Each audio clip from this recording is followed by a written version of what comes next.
Dear viewers अस्सलाम वालेकुम। Doctor Mohammad Yusuf health care centre Rawalpindi से मुखातिब हूँ।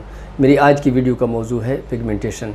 व्यूवर्स, ह्यूमन बॉडी में सबसे बड़ा जो ऑर्गन है वो स्किन है। इसी रोशनी से सबसे ज़्यादा मसाइल प्रॉब्लम्स भी स्किन के रिलेटेड होते हैं। पिगमेंटेशन भी स्किन की एक डिज़ीज़ है। पिगमेंटेशन का मतलब है कलर।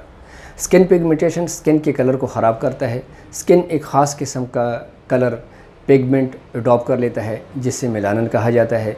मेलानिन बज़ाते ख़ुद एक नेचुरल पिगमेंट है जो कि हमारे आँखों और बालों को ओरिजिनल कलर में मेंटेन रखता है। यानी जो ओरिजिनल कलर है हमारे बालों का और आँखों का, ये ड्यू टू मेलानिन मेंटेन रहता है।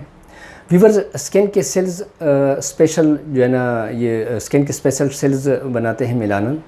जब ये सेल्स ख़राब हो जाते हैं या गैर सेहतमंद हो जाते हैं तो मेलानिन की प्रोडक्शन मुतासर हो जाती है।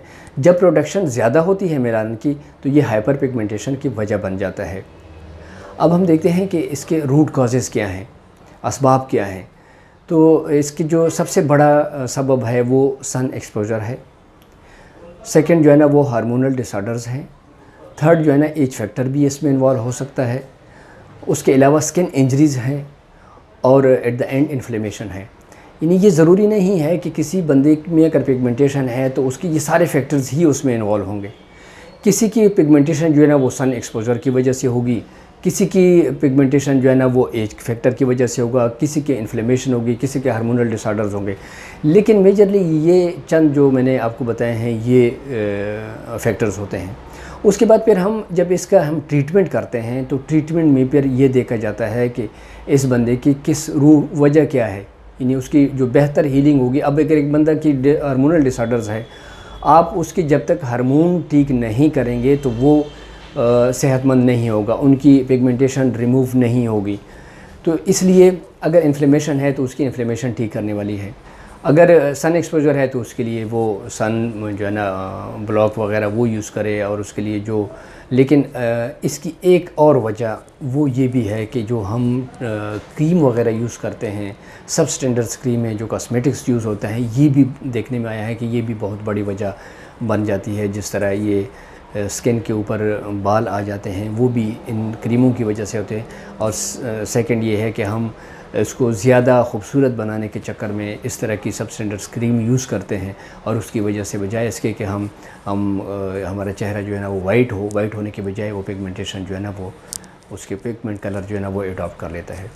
तो समीन इसके जो उसके आगे फिर हैं कि इसके खुराक, अगर एक बंदे को पिगमेंटेशन हो जाए तो क्या हमारा फूड भी उसके लिए कोई हेल्पफुल है? तो डेफ़िनेटली हम जो खाते हैं उसी का जो है ना रिएक्शन उसी का होता है, आउटपुट भी वही मिलती है। तो पिगमेंटेड स्किन के लिए जो बेहतरीन ग़िज़ाएँ हैं वो ग्रीन वेजिटेबल्स हैं।